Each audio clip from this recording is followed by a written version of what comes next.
Via Botteniga, Treviso. Un pino marittimo si schianta su 2 auto e solo l'ora notturna evita una tragedia, istantanea di un maltempo che anche nella giornata di oggi non ha dato tregua, tenendo impegnati e pronti a intervenire i soccorsi in buona parte della Marca.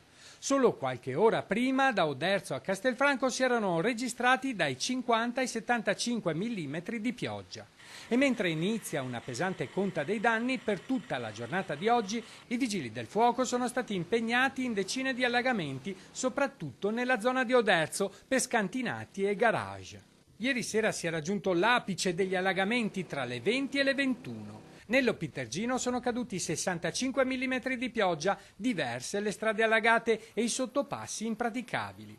Situazioni particolarmente critiche in via Bosco Comuna, in centro in via Garibaldi e anche nella zona industriale, nell'area di Camino.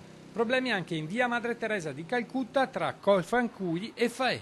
Chiaramente le persone hanno avuto grandissimi disagi e si aspettano le soluzioni. Allora noi abbiamo appena approvato al Consiglio Comunale il piano delle acque. Questo piano prevede 10 milioni di opere da realizzare per risolvere i problemi e quindi man mano che reperiremo i finanziamenti interverremo. Nei social non sono mancate le polemiche sulla manutenzione di fossi e caditoie. Via Garibaldi è andata sott'acqua e io stessa mi sono subito preoccupata delle caditoie perché siccome non succedeva da un bel pezzo ho immediatamente chiamato gli operai e mi ha detto no, le caditoie le avevamo appena pulite. Il problema è che aveva piovuto precedentemente, quindi il terreno era saturo e ne è venuta acqua talmente tanta che era tutto pieno e quindi non scendeva.